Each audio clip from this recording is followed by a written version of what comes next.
everybody, and welcome to another edition of Uncovering India.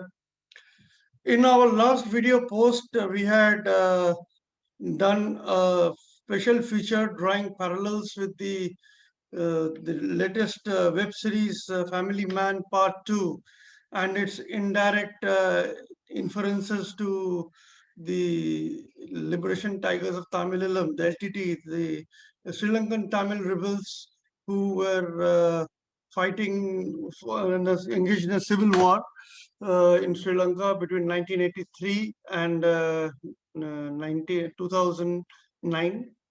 And in this period, the Indian Army was also engaged in the anti-LTT operations called the Operation Pavan. And this web series rekindled the memories of these operations in many of the Indian Army personnel, especially the veterans who were part of these operations. And especially it created a big impact in the minds of two veterans, Lieutenant Colonel M.K. Guptare, retired, and Colonel Manjit Singh Niranjan, retired from Sikh Regiment and Rajputana Rifles, respectively.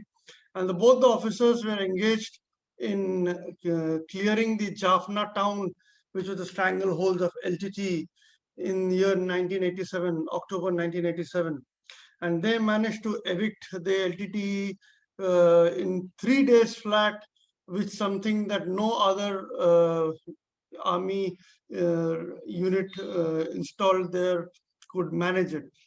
And in the last video, we heard Lieutenant Colonel M.K. Guptare reminiscing his unit's role, the 16th Sikh, involved in the anti-LTT operations and capturing Jaffna, which was the objective given to the battalion. And the second part today, we will listen to what Colonel Manjit Singh has to say about the role played by his battalion, the 19 Rajrif, and the implications of this war in current context. So I welcome Colonel Manjit Singh Niranjan to this interaction. Hello, sir. Welcome to another edition of Uncovering India. Please tell us about your memories of the LTD operations that you were involved in, and how was this Family Man 2 web series, how did it rekindle the memories in your mind? Okay. Good morning, and thank you, Uncovering India, for bringing me and my respected senior, Colonel Guptare, on the video. With the release of Family Man 2, some mention or an attempt to bring the forgotten war, the Sri Lankan misadventure, back into the Indian space, into the Indian audience. Earlier in 2013, Madras Cafe, a movie had brought this with John Abraham, had brought some attention onto Sri Lanka. But this web series, very well, I think it's got 9 parts, brings on the attention to this misadventure, which was for long needed. And it also connects me to a very senior, the officiating CEO of the neighboring battalion. We were neighboring battalions. We were both of us not in support. We were in tandem trying to get Jaffna. I'll try and bring that on later. So thank you very much at the outset. And thank you, Family Man 2, bringing out this aspect of the Sri Lankan misadventure. Now, in the perspective or in the throwback, I would like to bring myself in 3 time frames. The first time frame is 8. That is when Sri Lanka, from ancient times up to 1948, when it was liberated, got its independence from the British. Certain reviews try and bring out the fact that the Sri Lankan Buddhists are the original settlers in Sri Lanka. That is a misnomer. It is the Tamils who moved. If you see the various history which has been brought about by Colonel Guptare in his book, It is the Tamils who are the original inhabitants of Sri Lanka. They inhabited the place, but when the Hinduism under Adi Shankara again went into overdrive, it is Buddhism, Ashoka's Buddhism and others who came into Sri Lanka first, big numbers. That is why they grew to 75%. And that's how they all went on, and Buddhism went on to the southeast of Asia. This is one big misconception that must be corrected. Sri Lankan Tamils, Sri Lankan Buddhists are not the original inhabitants. It is the Tamils. And therefore the affinity. Coming on to 1948, as Colonel Gupta Ray has brought out, the population skewed ratios led to, and a lot of discrimination, a lot of, like Colonel Gupta Ray has brought out, a lot of genocide started taking place. So from 1948, we see this young man, Prabhakaran, being born in 1954, and in 75, he goes and assassinates the mayor of Jaffna. What must have driven this man at the age of 18 or 19 to do such an act, which is unthinkable even today? It must have been the atrocities. And let me tell you, he came from a very well-to-do family. He modeled himself, saw Western movies, saw Clint Eastwood, saw many other, the Untouchables, and he brought out this group called the LTT. They came to power. There were other groups also, but the LTT was the prime opponent of IPKF. In 1983, 13 soldiers were killed. That is the time when the Sri Lankans carried out massive genocide, and India started getting involved actively because we had a Tamil population who were genetically linked. There's an umbilical between Tamil Nadu and Sri Lankan Tamils where we had to get involved. We also felt at this stage that if we don't get involved, the Israelis are there, Pakistanis, Pak ISI might get actively involved, and we were told even the Americans, Trincomalee has always been a base that America wanted. So there were three threats to us at that time. Up to now, it was a raw and a foreign policy driven operation. When the Sri Lankan Accord under Rajiv Gandhi got signed, the Indian Army was asked to move in, like I often said, in a ham-handed manner. We were brought in the last minute to implement a peacekeeping accord. This is 1987 to the 30-month long misadventure till 1990. This is the period. I may not say too much about this period because Colonel Gupta Ray has dwelled. There was an accord. Rajiv Gandhi and Rising India wanted to show we are a regional power. We also had a threat building up. We already had China as one frontier, not a very live frontier then, but Pakistan a live frontier. And we didn't want a third front. So those were the reasons for going in. But the manner in which we have gone in, Colonel Gupta Ray has brought out, we were milked from all over India. Units which are supposed to be on peacetime after a 3-year hard field. We were sitting in our peace stations when we were given 8899 Boeings AN-32 and air inducted into Sri Lanka in the most haphazard manner that can be possibly said. We were not prepared for this. The Indian Army has never been air inducted into operations at this scale. We may lift a para brigade, but we were lifting an entire division plus, eventually 4 divisions. Next, we had no Adam base. We had no staging bases. We had that also you were fighting a guerrilla warfare. That also in an alien country. I'll come on, Shashwat. So that is, the build-up, the logistic setup. And I mean, can you imagine? We have loaded in the front hold of a Boeing. I still remember 4.5 tons can go in, and the rear hold 3.5 tons. So when we load the ammunition all together, the Boeing couldn't take off. These were the kind of things that we had to, confront with. Then when you landed, so we all came in company, disparate groups, each officer commanding, trying to get his groups together, and then landing up in Jaffna, the airport, Palali airport. There was no firm base, there was no Adam base, there was nobody who met us. There was a division had been there for 3 months. Where's the division battle school? Why were we not reoriented from our warfare to this? Like Colonel Gupta Ray says, we not even got 24 hours. Anyway, we'll leave that aside. Both these battalions parallelly advanced, broke into Jaffna, captured Jaffna, the fort in 3 days when 4 brigades were sitting there. That's 10 to 12 battalions.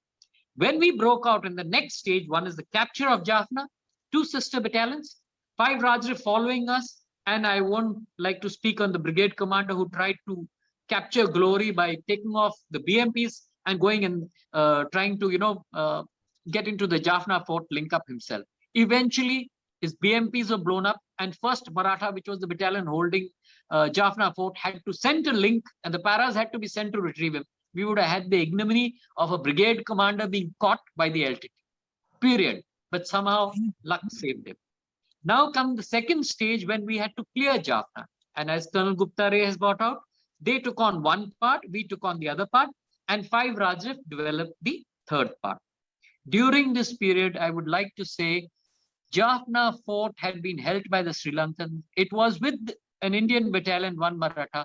It was ringed by over 300 barrels and a moat, that is a dug up area of at least 20 feet wide. All mined. We had to use our RCLs and our RLs to break through these things and then go on and fight street battle, urban warfare, for which the Sri Lankan, the Tamilians, LTT were completely prepared.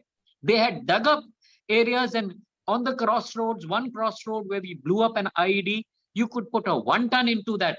That was the kind of preparation they had. And against these odds, with minimal casualties, with little support from our commanders, little guidance, little leadership, except for, seniors like Colonel Gupta Ray and my senior Colonel, CO Colonel Mukherjee, and our company commanders. We were young officers, 5 years. We had all the guts with us, but you need guidance. You need, against all this, we went, cleared Jaffna, and then brought it back to normalcy. As a young officer, we have even opened up bakeries. Now the population had to be screened. They were sent into the temples, into the railway stations, into schools, so that we could screen them. We had to manage them. We had to get rations for them, that cooking. We made civil committees till the town commandant came. All this were done by infantry battalion, by officers like Sir and us, who have no experience in all this. Yet we did everything. And then once Jaffna was normalized, when electricity, etc. could be, we moved out back to our own division 4 in the jungles of Bavunia to carry out combing operations.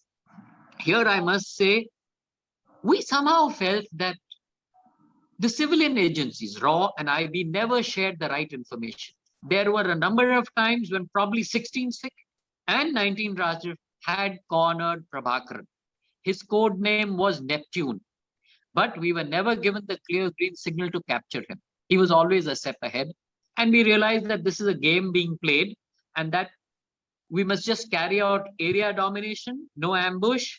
The patrols must go through, the road opening parties must go through. And that was the second phase of operations before we were relieved by 5 Jat and we came back via Trincomalee. Having said all this, what then are the lessons learned?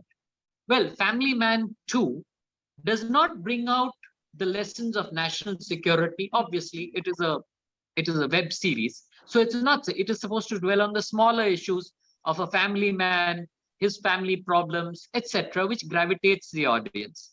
But as soldiers who have taken part in this operation, we learned that we are always going to be on our own, that the nation is never going to co-opt military officers into national planning. It continues today in Kargil.